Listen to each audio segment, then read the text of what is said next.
Hello, you are listening to episode 92 of the Confident Coaches podcast, the one where I tell you, I don't know how to put this, but I'm kind of a big deal. And so are you. All right, let's go. Welcome to the Confident Coaches podcast, a place for creating the self-confidence you need to do your best work as a life coach. If you want to bring more boldness, more resilience, and more joy to your work, this is the place for you. I'm your host, Amy Latta. Let's dive in. Hello, my confident coach. How are you today? I'm just going to tell you right out of the gate that I am recording this the night after a concert. So if I sound a little froggy, it's just because I wore out my vocal cords last night. I had tried to get this recorded beforehand, but we ended up leaving an hour earlier than normally planned. So I had to rearrange my schedule a little bit. So you kind of have froggy voiced, Amy, but it's all good voice. Like it's all happiness. I can tell you that right now. And speaking of happiness, I just want to thank every one of you right now. I want to thank you right now, dear listener. So many of you have been connecting with me on social media, in the comments of the posts that I make for the podcast on Instagram, on Facebook. I get so many messages in my DMs. I love that this community, this Confident Coach community is growing, and I want to encourage you to continue to share and comment and let other coaches know the work that we're doing here. These past few months of episodes have been really transformational. They've been really fun for me to share with you. And when you post how this episode was so powerful or this one brought you to tears, then yes, because on this side of the microphone, I'm feeling that as I'm recording. So to receive that back from you all in the comments and in posts on Instagram just warms my heart so much. Because we know this is the work that we're doing and this is the fun work that we're doing. So I just want to continue to let you know that I'm always looking forward to reading your comments on Instagram and Facebook.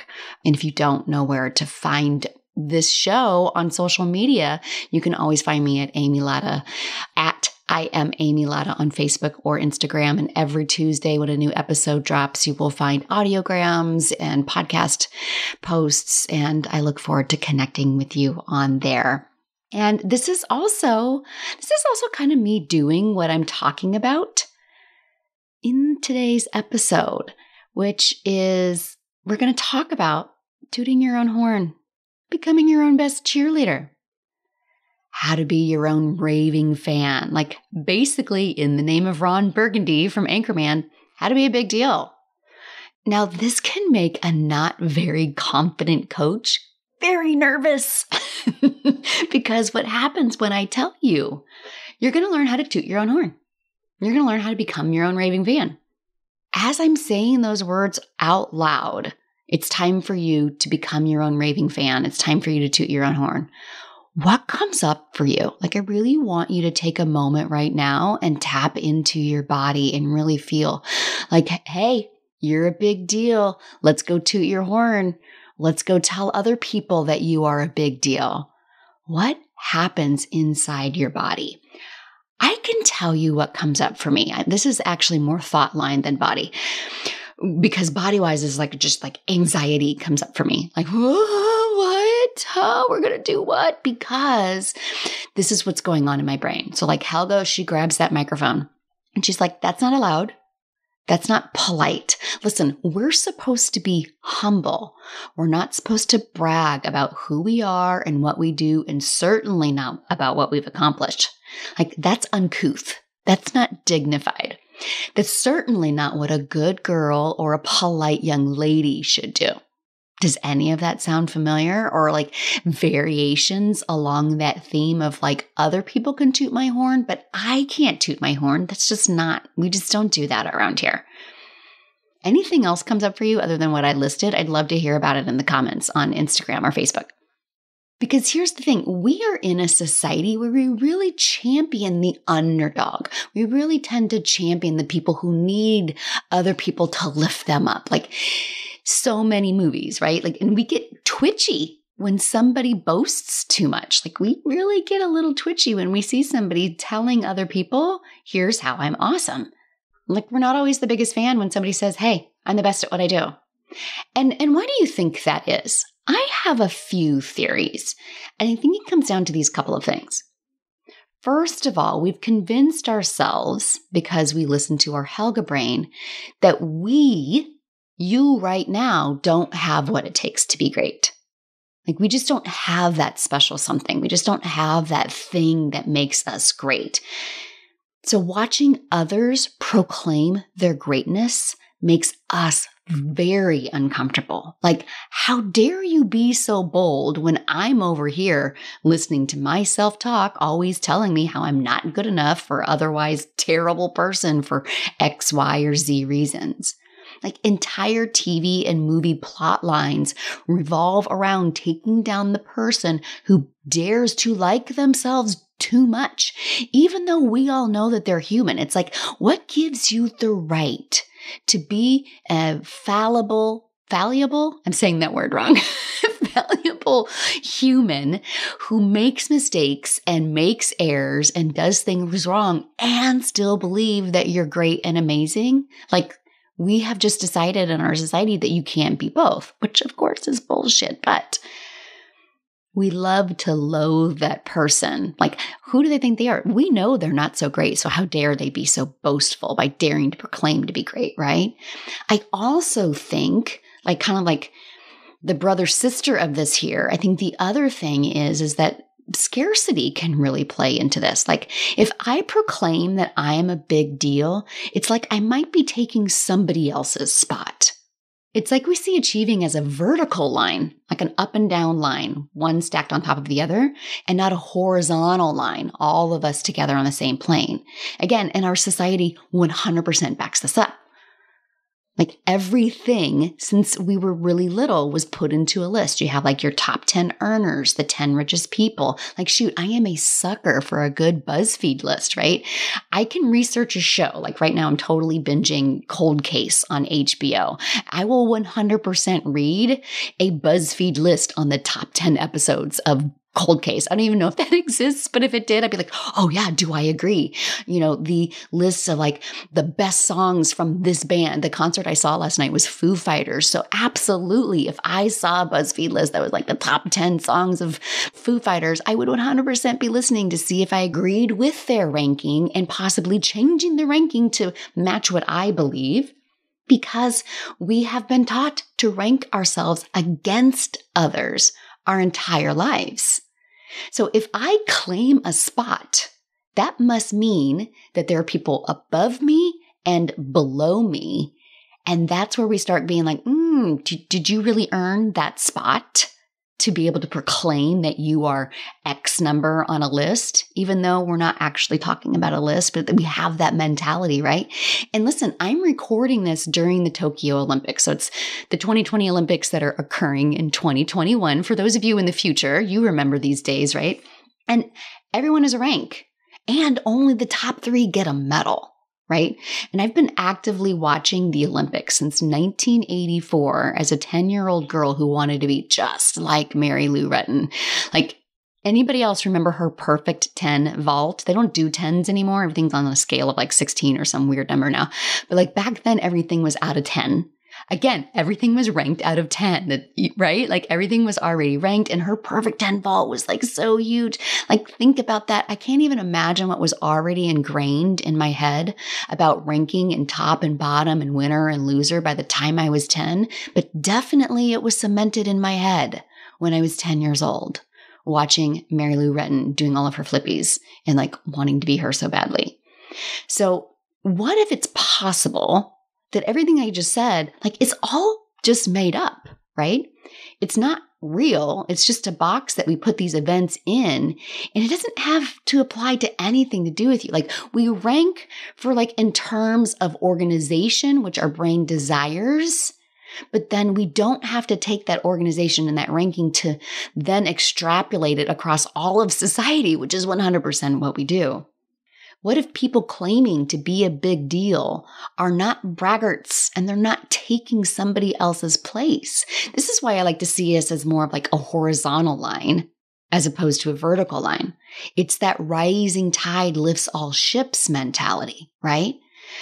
I am fabulous at what I do. I am a big deal. I am great. And I invite you to be fabulous and be a big deal and be great with me, right? Like I'm going to proclaim my big dealness and I invite you to proclaim yours. We're not in a vertical line where we're one on top of each other and somebody's ranked higher and somebody's ranked lower. We're on a horizontal line. And when I step up to the next line, I'm inviting you to come with me. It's only bragging and arrogance when I don't think you're supposed to come up with me too, when we don't want to share that podium with others. And I honestly think we see this in a very maligned Olympian right now, Simone Biles, right? She chose to sit out of major events that she's qualified for due to mental stress, what they call the twisties, which is where a gymnast gets lost in the air and they can't orient themselves. It's incredibly dangerous, right? And yet she's there cheering her teammates on and giving them space on a podium, because in the Olympics, there's a literal podium with 1, 2, 3, right? So she is still like, I'm still the greatest at what I do. And I still believe that I can take care of me. And here, you come step up too. Like she's already the GOAT, the greatest of all time when it comes to women's gymnastics.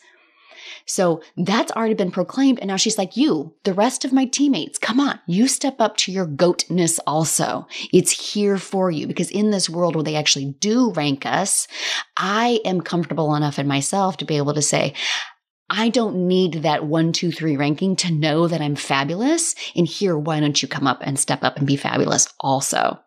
So it's possible that society may rank us, but that doesn't mean that we have to. We can own our own greatness. We can own that inner God rod that we've been talking about for the past couple of weeks. And if you have not listened to that episode, it's episode 89, Unbox Your God Rod. Make sure you listen to that one after this. You don't have to listen to it beforehand, but I talk a lot about really owning your own greatness in that one. This is a slightly different conversation than that episode. But like, if you're like, I have no idea what this woman's talking about, like, I am not great, I do not have fabulous in me, you must go back and listen to episode 89 if you have not already. So like, why does this entire conversation even matter? Like, why am I talking about ranking and how to be a big deal at all? It has everything to do with external validation. Aha. Those of you are like, oh yeah. You know, it's like when I used to work my 10-year corporate marketing career and I just wanted my boss to like, why can't she just can't even like appreciate me? She does not appreciate what I do around here. It's always more and more and more, and I never get the recognition. So recognition, appreciation, really what we're looking for is external validation. I'm looking for my boss to tell me that I'm good enough at my job. I'm looking at my boss to tell me that I've done good, because I am struggling to do that for myself. And when I struggle to do that for myself, I desperately cling to that external validation, right?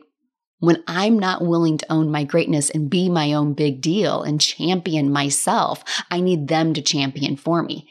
And we want to feel validated. Of course we do. Listen, desire to be validated, there's nothing wrong with that. It's when we put that desire to be validated over our ability to validate ourselves. That's where we get into a problem.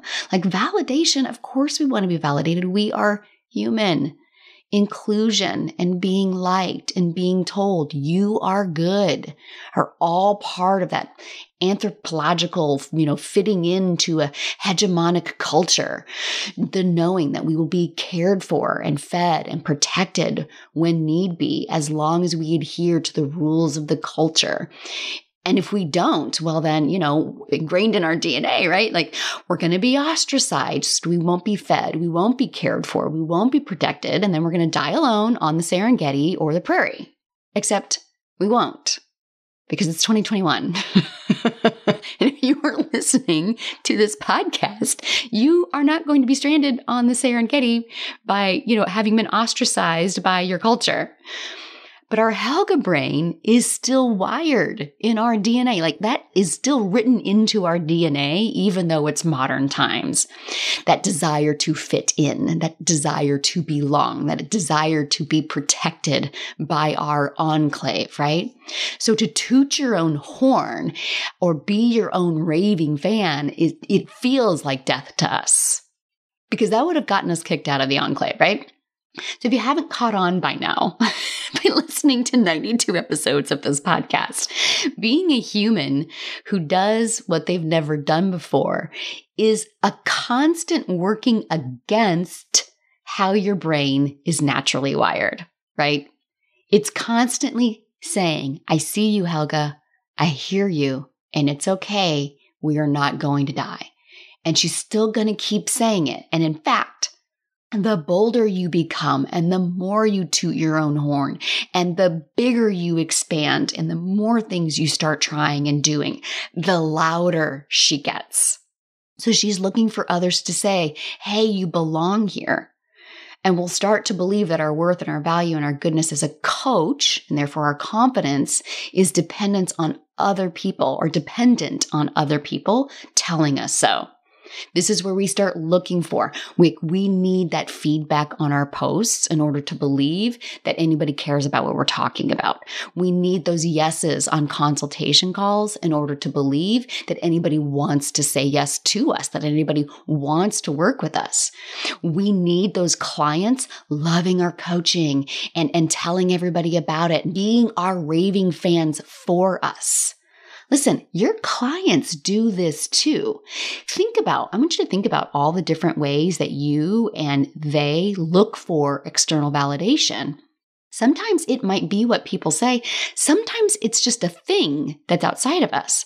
So weight loss clients want the scale to say a certain number so that they can believe they can lose weight. They're looking for the scale to give them external validation, right? Or their clothes or their pants, right? You want your calendar to be full of client calls. Like you want to pull up that calendar and see a bunch of client calls on that calendar before you can really believe that you can sign clients. You want your bank account to have a certain dollar amount before you can believe you can make money or that you have enough money. You want that Stripe or that PayPal account to show you 100K in yearly sales so that you can believe that you can make 100K. You want your clients to have their minds blown so that you can believe you can blow their minds. You want your clients to be raving fans, sharing your goodness on your behalf to everyone they know so that you can believe that people are clamoring to work with you. And it never works, right? Like, let's take a look at this. Because if I hope my clients become raving fans, all we have to do is put this into a thought model where the circumstance is us coaching our clients and having a thriving business.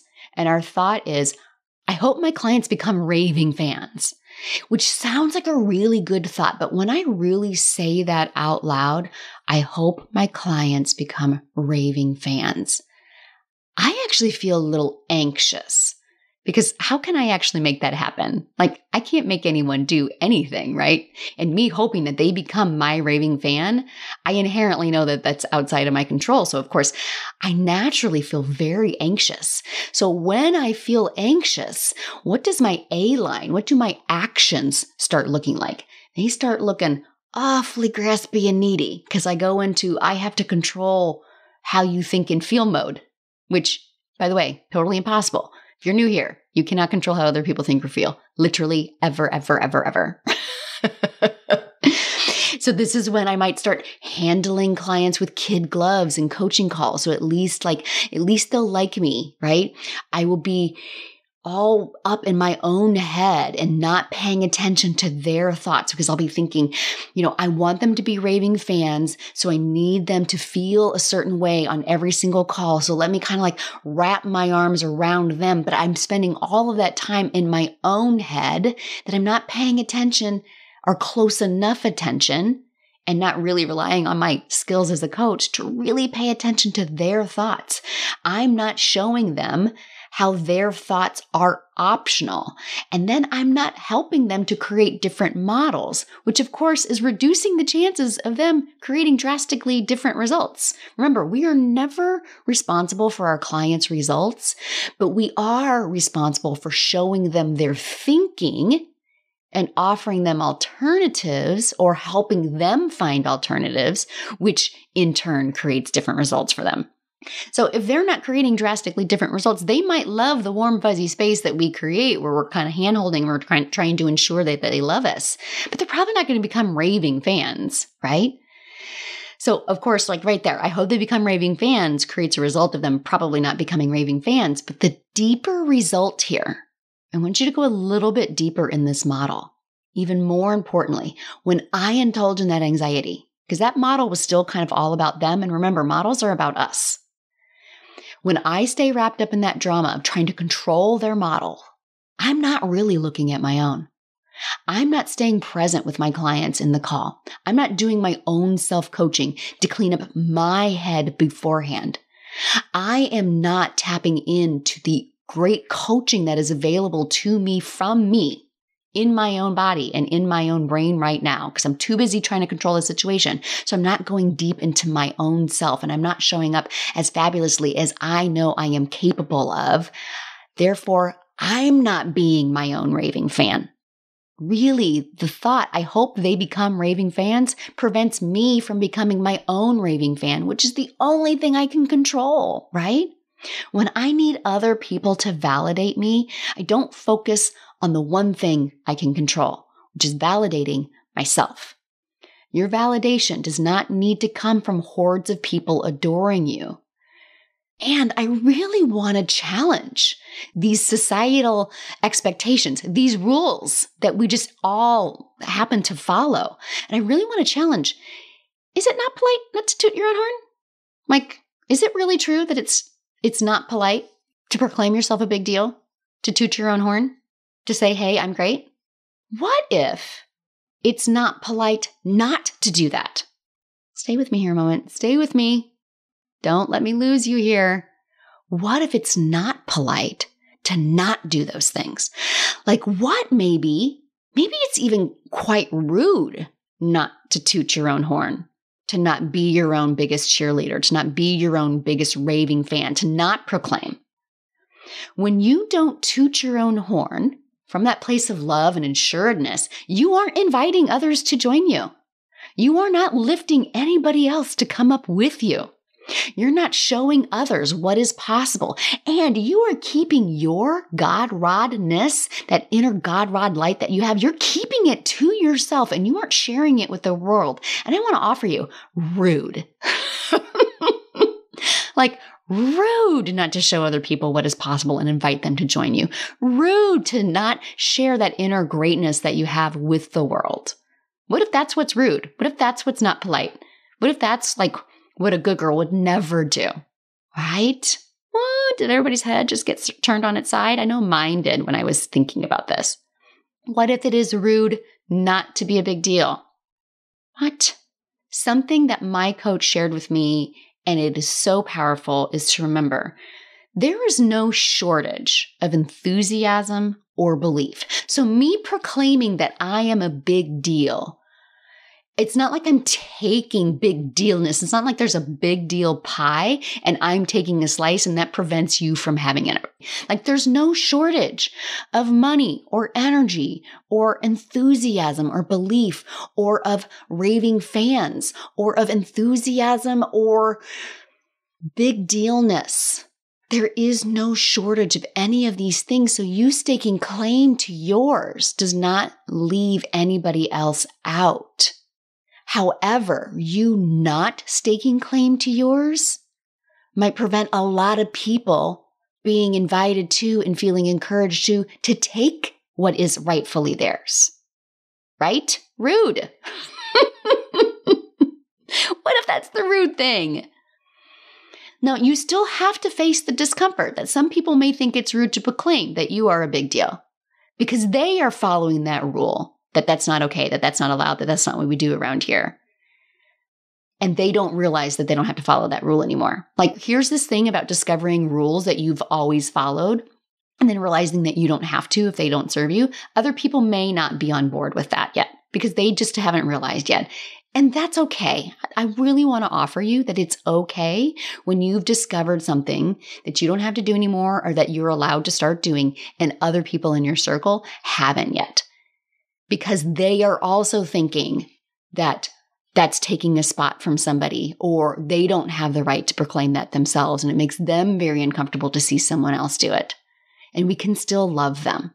You can handle people being wrong about you and possibly even showing that they are wrong about themselves. I'd rather give people an example of what is possible about themselves than agree with them and how they're wrong about themselves, right? Like, they don't believe that they have that God-roddenness or that right to stake a claim, and they are wrong about that.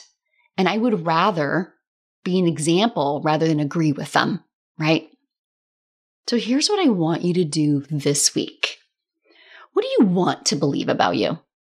What do you want to believe about you? We do all kinds of work in Confident Coaches Mastermind. We do so much work on your self-concept. And all a self-concept is what you believe about you. So this is a very truncated version of it. This is like a very simple thing. Do you want to believe that you're a big deal? You're a thought leader. You're a great coach. You are an expert in your area. Then let's create an I am statement right here. So here's how I might come up with one. I am Amy Latta, and I am a big deal. Now you do yours. Since I don't know your name, I'm just going to use Amy Latta every single time. I am Amy Latta, and I am a thought leader. I am Amy Latta, and I am an excellent coach. I am Amy Latta, and I am the expert in competence. Now you do yours. What would yours be? I am, insert your name, and I am a big deal, thought leader, great coach, anything else. And here's what I want you to do. I want you to go find me on social media. Go hunt down that Instagram or that Facebook post. It posts at 6 a.m. every podcast drop day. I want you to share your I am statement in the comments. Okay? I want you to go share the world your bold, I am a big deal statement. Even if it's not, I am a big deal. What is your I am a big deal statement? I want you to share that in the comments. If this is uncomfortable, if doing that feels just a little bit too much of a stretch, be willing to share what you want to believe about yourself. Even if you aren't ready to share the I am statement, I want you to think about this concept of owning the big deal that you are and just share what you want to believe about yourself. Even if you're not ready to go, I am. Even if you're not ready for the big, bold statement. Share what you would like to believe. I can't wait to hear what all of you have to say. I can't wait to hear what you have to say. I'm very excited to read your big deal desires. Because here's the thing. When you put it into that I am form, I am Amy Latta and I am a big deal. I am Amy Latta and I am a thought leader. When you focus on that for like a month, like, what if you repeated that to yourself and you just decided that it was true for an entire month? The entire month of August, for the rest of this month, you just focus on that energy. Watch what happens. How differently you start feeling, how differently you start acting, and what shift you might create in your results when you decide that that big deal statement is just true, right? Doesn't this sound so exciting? All right, so hit me up in the socials, share your I am statements or what you want to believe about yourself if you're not quite ready to proclaim it yet. All right, coaches, I can't wait to see what you come up with. Until next week, let's go fuck some shit up. Coaches, I have created a brand new freebie offer just for you podcast listeners. I created a brand new training called Stop Overcomplicating Confidence because I see my coaches do it all the time, make this confidence thing way harder than it has to be. In this free training, you're going to learn exactly how you overcomplicate confidence, what's creating that, and how to stop it. Here's the best part. All of it, less than an hour. Less than an hour of your time. You will feel more confident in less than an hour, right? Yeah, friends, this is the best training I've ever done. So visit amylatta.com/podcast gift to get yours. Again, that's amylatta.com/podcast gift. Go now and feel more confident in just an hour. Thanks so much for listening to the Confident Coaches podcast. I invite you to learn more. Come visit me at amylatta.com. And until next week, let's go do epic stuff.